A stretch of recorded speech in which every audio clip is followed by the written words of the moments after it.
Welcome to Back to My Garden. Discover your passion for gardening. Here's Dave Ledoux. Well, good morning, good afternoon, or good evening, depending on where you are in the world when you listen to this. I'm Dave Ledoux, and welcome to another episode of Back to My Garden. And today we get to go across the pond over to England, and we're talking with Jane. Jane loves being outside, experiencing firsthand the infinite intricacies and fascinations with nature. She loves growing her own delicious fresh food. She blogs about gardening at perrone.blogs.com. We're going to talk about that. And she's also a journalist and a gardening editor at The Guardian, one of the biggest newspapers in England. Joining us from London, England, please welcome to the show, Jane Perrone. Hi, Jane. Hi there. How was my introduction? Did I get it mostly right? You got it completely spot on. Fantastic. Perfect. I want to hear your stories, and the listeners want to get to know you better. Take a minute or two and just share with us a little bit about your background and how did you fall in love with gardening? Okay, well, as you said, I'm the gardening editor at The Guardian newspaper. And I always say to people who say, oh, how did you get your job, or how did you get into gardening? I always say, I used to be a real journalist, which is a bit of a joke, really. But my professional training is in journalism. So I did an English literature degree, which was fun, but not very much practical use for journalism. Then I went to the States and I studied a Master's of Mass Communication at Louisiana State University. Then I came back to the UK. I did a year doing research into the internet and journalism. And then I did a journalism course to do a local newspaper in the UK, and then I finally got my job at The Guardian. So I've come from a very traditional journalism background. The flip side of that is that I've always been fascinated by plants, and from a very young age been growing stuff. Started off really with houseplants, was my first love as a child, and there's a very sad picture of me looking very geeky with a big table full of houseplants in my bedroom when I was about maybe 13. I wasn't the coolest of kids. I just love plants. I had a big terrarium full of houseplants. But I also remember one of the first things I sowed as a seed was parsley. And I remember sowing this parsley seed, and I don't know whether I read the instructions on the packet or what I did, but I remember sowing it and then coming back the next day and being devastated that nothing had happened. And then going back the next day, still nothing had happened. Nothing had sprouted. I'm finally sort of forgetting about it, and then going back about 2 weeks later. And as we all know, parsley is very slow to germinate. 2 weeks later, I was absolutely amazed that the parsley was coming up. And that sort of was another reason why I got completely hooked. Just sort of seeing that transformation from a seed to a fully fledged plant that in many cases you could eat. So there you go. I've always been interested in plants, and then after I had my first child, the gardening job came up at The Guardian, gardening editor, and I fancied a change of pace, having been in breaking news for several years, and I just thought this is a great match for my hobby and passion and my skills as a writer and editor. I babbled on a bit there, but I hope that gives you a little bit of a flavour. Absolutely. For those of you listening who are maybe driving or not near a computer, Jane and I are going to chat about gardening for the next 25 minutes, and I'll have all of her links and resources up on the blog at BackToMyGarden.com. For those of you on social media, you can connect with Jane and follow her on Twitter at Jane Perrone. There's 2 R's in Perrone and 1 N. But you can also read her blog at perrone.blogs.com. You have a column too that's online, I think, at The Guardian, right? Yeah, so I write various things for The Guardian. I write various blog posts for The Guardian gardening blog. I also can be found writing a little column called What to Do This Week, which is little tips on things that you can be getting up to in the garden, generally light-hearted and not too serious. And occasionally I can be found writing features. And I also write for other publications as well. So I have a varied set of outlets where I like to write. Outstanding. You're a bit of an inspiration to me. We have a lot of people who email me. They have teenagers who love gardening and want to pursue kind of a horticulture path. And you're like at this intersection of the old world and new world media.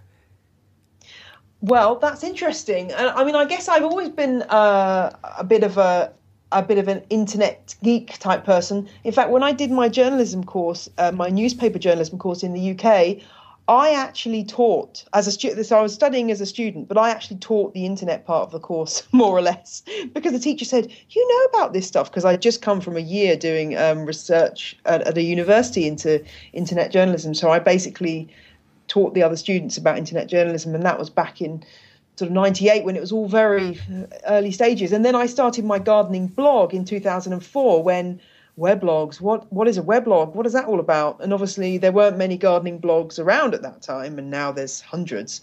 So yeah, I'm a strange mix of a sort of, as you say, old media and new media. I still love newspapers. I still love magazines. But I also love that the connections and resonances that you can get from social media and the gardening community online.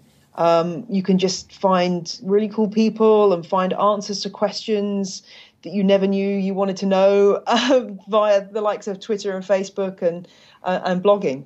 It's great fun. I'm trying to imagine you from London, England, one of the most amazing cities on earth, going to school in Louisiana, because I've been to Louisiana. It must have been like you're on a landing party from another planet.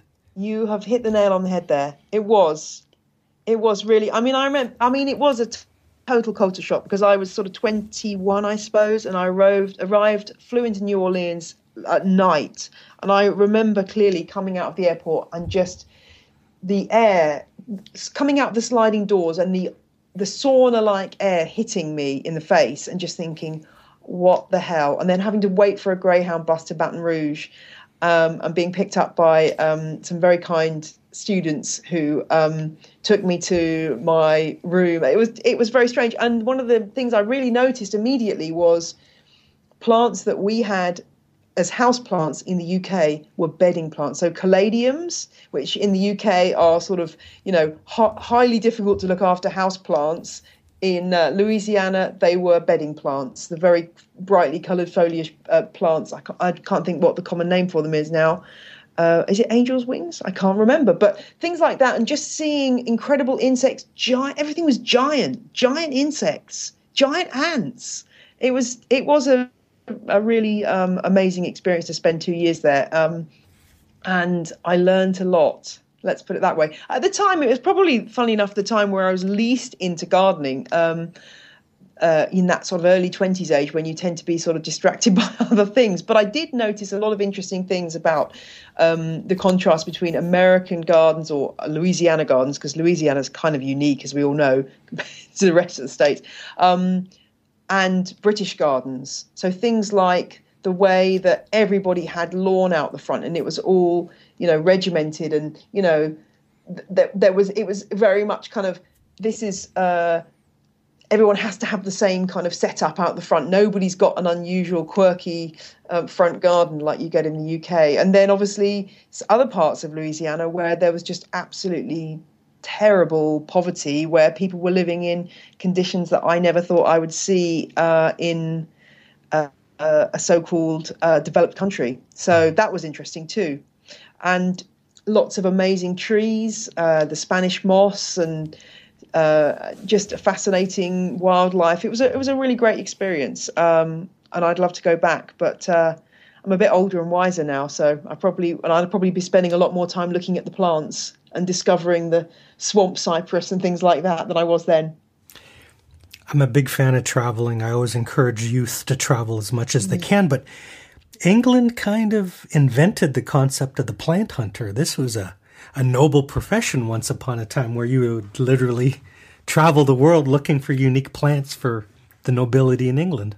Indeed. And what's interesting is there is a new generation of plant hunters now who are doing the very same thing, hopefully with a lot more sort of responsibility and ethical values than in the past. But, there is a whole new generation of English plant hunters going out into the world and bringing back plant material to liven up English gardens. That's happening still today, and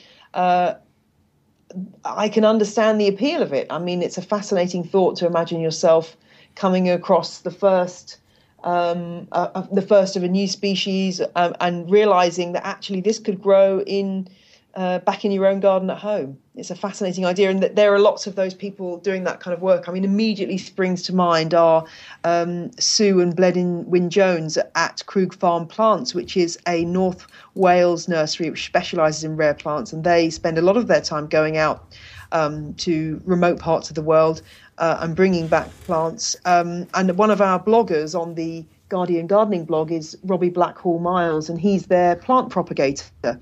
So he's the guy who gets the plant material, and they say, right, you got to figure out how to germinate these seeds. And then he has to kind of go on a bit of a sort of a Sherlock Holmes style journey of discovery, figuring out which seeds need to be have a period of cold, or which plants need which conditions in order to germinate. So it's a fascinating world of plants, and his blog is definitely worth reading on the Guardian Gardens blog if you're interested in rare plants and plant hunting generally. So I'll have a link for the Guardian blogs there. That's Robbie? Robbie Blackhall-Miles is his name. He's a fantastic plant expert and a member of the Linnaean Society, so he knows all there is to be known about plant groups. Which strikes me as amazing because, I mean, this is always being debated, the global warming / climate change, whether it's cyclical or man-made, but regardless of what side of the argument you are, the weather's changing a little bit in London, isn't it? Well, that's a really interesting point. I would have said yes, but for the fact that we had in the 90s, we had quite a lot of mild winters, and then we had 2 or 3 winters, not this winter just gone, but 2 or 3 winters before that were really quite harsh. London is its own microclimate. The urban heat island effect is in action, and you can indeed, there are a couple of sites where there are grapefruit trees which fruit in London. That's an interesting fact. Which so there's a lot of there's a lot to be gained from the whole the fact that you've got a slightly warmer climate and not many frosts. So the urban heat island has a big effect on London. I actually live a few about 40 miles north of London, so I'm not quite so. I don't have quite so much of the advantage. I do get heavy frost from time to time where I live in Bedfordshire. In London, there are places where exotic plants do thrive. There are certain places where you can find grapefruit trees fruiting, for example. So exotic things can survive. But, you know, the weather has amazing potential to surprise you, doesn't it? And this winter, it's been pretty mild, but we did have a couple of really quite harsh winters. And, you know, I've heard lots of different takes on climate change and weather. And I truly believe that climate change is happening and that we are partly responsible to it. But I think partly responsible for it in terms of the way we human beings have been acting in the world. But I think in terms of the weather that I've experienced through my lifetime, I think that's probably on such a small micro scale compared to the sort of macro level of climate change on a global scale, it's hard to relate. But I think what I love about English weather is that there is that cycle. So when I was living in Louisiana, really, apart from sort of 3 months of the year where it was steaming hot, it was pretty much the same all year round, whereas much as I dislike cold, wet weather in the winter, there is something wonderful about the weather warming up and the sky, those blue sky days in early spring when the snowdrops are out, and the cyclical nature of gardening in the UK that is wonderful. And those contrasts between the garden at the height of summer and the depths of winter are something so you can sort of wonder at. So there is something to be said for it. But I do struggle through winter. I really do find it difficult to cope with the cold. I'm not a cold weather person at all.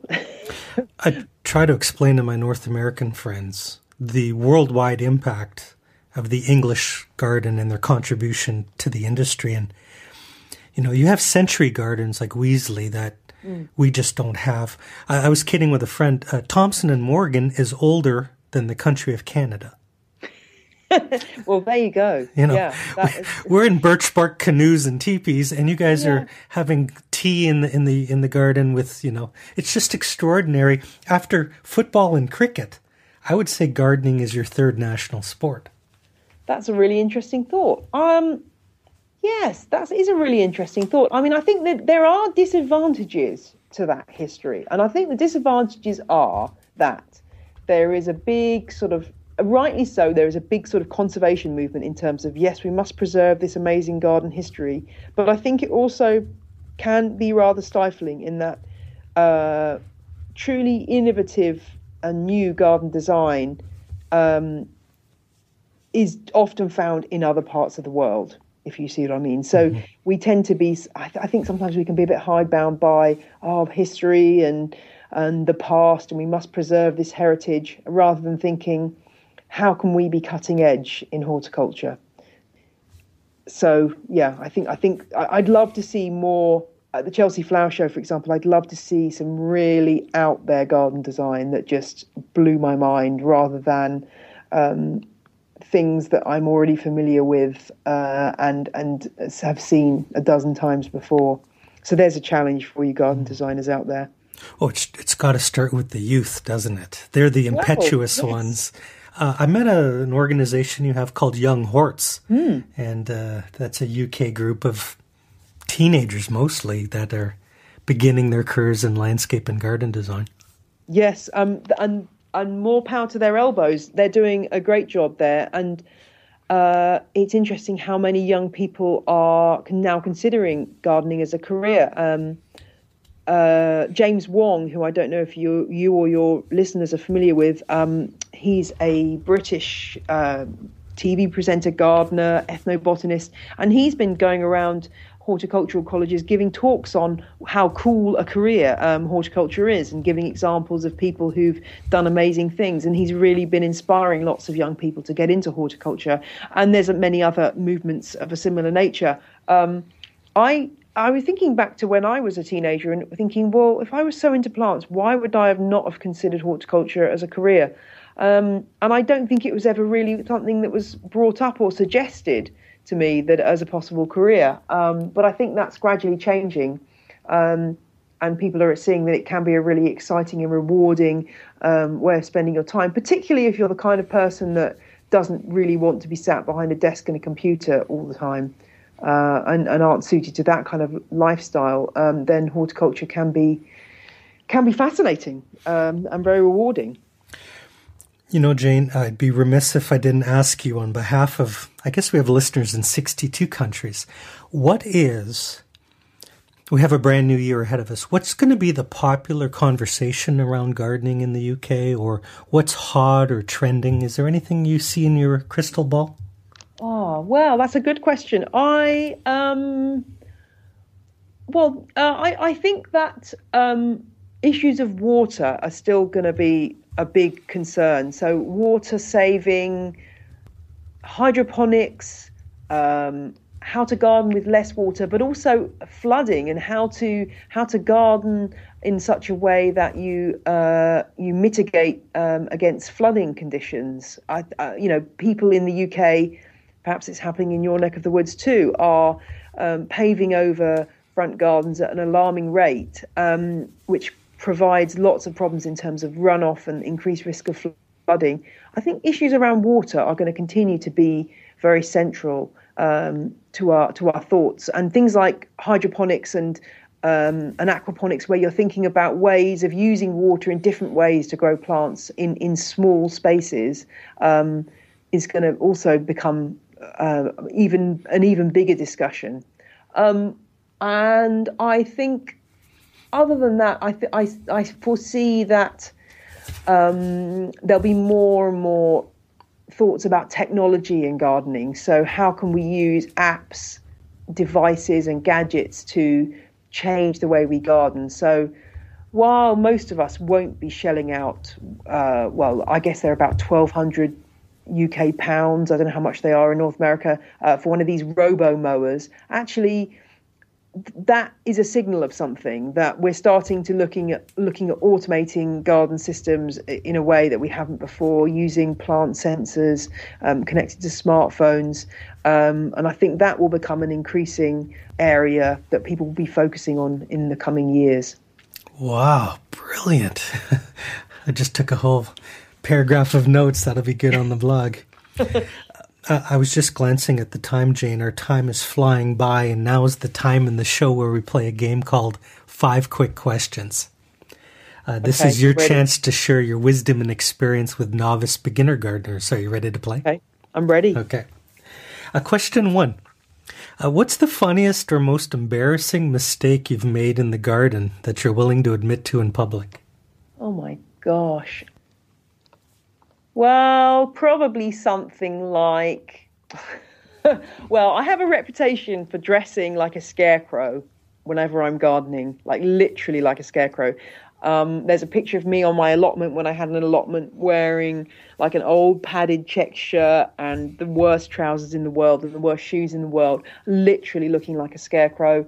And people not actually recognizing me because I look so awful. My dad has a phrase about gardening being all about rolling around under a hedge with a crowbar, and that is kind of my style of gardening. I'm mostly to be found fiddling about in my compost heap, and that's kind of can be embarrassing if the neighbours look over the fence. Also, I have a green roof on my office, and I clearly remember being up there planting it up, and my next door neighbour's son, who's not a big gardener, it has to be said, but he had one particular plant that he was particularly keen on growing. And I'll leave it to your imagination what this plant was, but he basically caught me or saw me observing him caring for this particular plant. You can imagine he's a teenager. Are you getting the drift here? Yeah, it's medicinal. Yeah, a medicinal plant that he's particularly interested in. And I don't know whether he was more embarrassed than I was, or I was more embarrassed that my crow's nest position on the green roof had given me a great view of him surreptitiously going out to tend his plant. So that was pretty embarrassing. We have spoken since, but generally it's my appearance that, and I sometimes forget that I'm dressed like a scarecrow, and then I'll wander out the front garden and sort of people walk past thinking, what on earth? I'm not one of those, I don't know if you get sort of Gardener's World or any of those kind of TV shows where you see the gardeners and they're dressed in a lovely outfit and they're doing the garden. I don't know how that works, but that's certainly not me. I'm a dirt-covered gardener. In Canada, we get old BBC shows like Hand-Me-Downs. Oh, and, right, yes. There's a show called Keeping Up Appearances with Hyacinth Bouquet. Ah, yes. And she makes her husband Richard wear a tie in the garden. Yes. My wife threatens me all the time to put on a tie. Yeah, that's a bit of the hyacinth bouquets. It's a bit of a stereotype that's still kind of, it's quite a powerful stereotype in the UK. And, if you want to sort of insult somebody, you might say, oh, she's a real hyacinth bouquet character. So, it's Very got good. Resonance, that show, even now. Question 2. The Queen passes a law that you're only allowed to grow one plant next year. What plant would you personally just have to grow if you were only allowed to grow one plant? This is good timing because I actually was thinking about this morning, and listeners may be horrified by this, but I think it would probably be mint. That's a 4-letter word on this show. Tell us more. Are you a mint hater? Or I fear the mint. I respect the mint. I know its power. You do need to. Well, that's why it's such an awesome plant, right? It is just it's the most amazing plant. I use it for so many different things. I use it to deter rats from going in my compost heap because they don't like the smell. I dry enough mint to get me through the winter drinking 2 cups of mint tea a day. I put it in I put eau de cologne mint, which is a particular variety of mint, in my bath. I chew some to freshen my breath. It's just the most, I put it in salads. It's just the most versatile group of plants, and there's so many lovely different varieties, which I find fascinating. So I think plus also if I'm on, if I'm sort of in a post-apocalyptic situation, I think mint would survive anything. If I was on a desert island, I think mint would be okay. So I'd side with mint. I love it. Well done. Controversial, possibly. So question 3 will lead right into that. If you want to send Jane a comment about mint, you can connect with her on Twitter at Jane Perrone. Question 3 is about websites. Do you have 1 or 2 favorite websites that you could share as a resource? Well, yeah. I mean, I don't know how sort of obvious these are, but I'll fire away anyway. The RHS website, the Royal Horticultural Society, which is the UK's biggest gardening organisation, is a fount of knowledge that I use almost every day. If you're looking for a particular plant and trying to find a nursery that supplies it, then you can look in their database. If you're looking for information about how to grow a particular plant or how to prune your apple tree, the resources are there. It's a fabulous resource, and I'm an RHS member, so I like to use that site. I also like, and I can't even remember what it stands for, pfaf.org, which is the website Plants for a Future. Is that right? Plantsforafuture.org, I think it is, which is a great resource for edible plants. So I'm a bit of a forager, so I like to eat weeds and plants that I find in the wild, and it's a great resource for looking up what the edible qualities of a particular plant are, and it's very well, it's very informative and it's very well written, and there's lots of information there. So I refer to that a lot for sort of those weird edibles that you want to know about. So I don't know, I want to eat some fuchsia berries. Is this something I should be doing? I can look up on there, and I also have loads of foraging books, but that's a good resource that I use a lot. Outstanding. Question 4 is about books. Do you have a favorite gardening book that you can suggest? Oh, that's really tricky because I have a lot of gardening books. But I would say I absolutely adore the late Christopher Lloyd, who was actually the Guardian's gardening correspondent. Sadly, passed away before I joined, so I never got the chance to meet him, which is still a cause of sadness. But his book, The Well-Tempered Gardener, if I can say that right, again, is another book that I refer to a lot. And I just love reading it because he is so opinionated and he always has something controversial to say.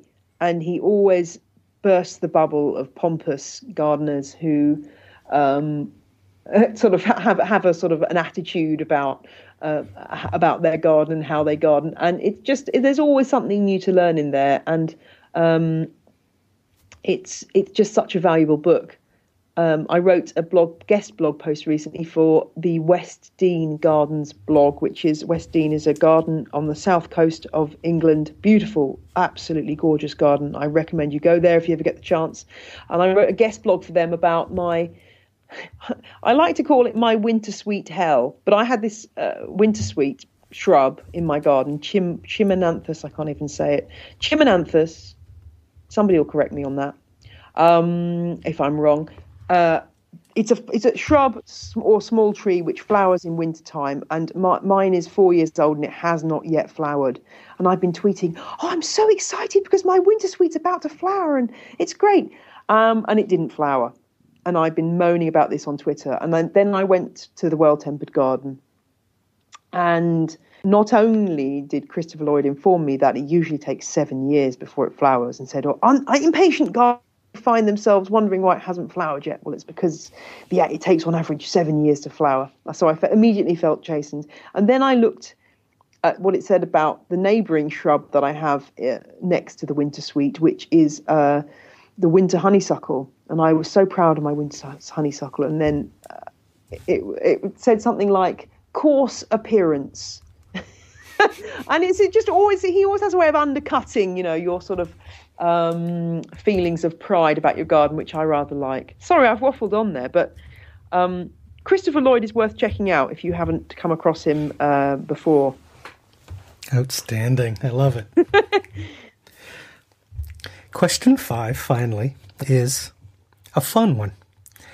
Jane, is there anything you've never personally grown that you would love to experiment with in the garden? Wow, there's so many things I haven't grown that I'd love to experiment with. I would love to experiment with some of the hardy succulents and cacti that I believe are possible to grow in the UK. I've been reading a couple of books recently which have talked about how to grow these successfully in the UK climate. And I do have a couple of succulents that I keep in my greenhouse unheated over the winter, which survive pretty well. So I'm interested in that. I'm interested in finding out, is it possible for me to grow various succulents? And how cool would it be to have a cactus growing in an English garden? It would just be very cool, I think. As a big fan of houseplants and cacti, I'd love to give that a try. Jane, I have an introduction for you. There is a wild man living amongst you in England. His name is John, and he owns a company called Tropical Britain. Do I need to speak to John about this? You do. He's a wild man. He's a Kiwi, kind of a transplant, and he's all about zone pushing and exotics and succulents in England. Tropicalbritain.co.uk. Okay, I'm writing that down. I'm going to look that up. That sounds great. Cactuses sound fun. Yeah, I mean, I have a few in the house, not that many, because my children tend to sort of throw themselves around and end up getting spiked by things. But I'd like to grow more. I'd love to grow more, and to grow them outside would be interesting. Possibly not very in the English style, but you know, who cares? Yeah. I think it would be fun. There you go, dear listener. Tons of great information. You can connect with Jane at Twitter at Jane Perrone. Check out her blog at www.perrone.blogs.com. And I'll have links up to The Guardian as well. Tons of great information. Tons and tons. Decades of great information. Jane, you've been an incredible guest. Thank you for being on the show. It's a pleasure. I want to invite you to have the last word today. Think of all the listeners around the world in 60 plus countries. Can you leave us with a note of encouragement or a pearl of wisdom? Wow, no pressure then. Okay. I would say that one of the big things that holds people back from experimenting in their gardens is fear. Fear of being caught out, fear of not knowing the Latin name of something, fear of something failing. And I would just say, you know, be brave, try things out. Little and often is the key to keeping a garden going or a plant going. But try something new this year. Don't just stick with the same old round of, you know, plants on your allotment or in your garden. Try something new and you might surprise yourself. Outstanding. Tremendous. Thanks for being on the show, Jane. No problem.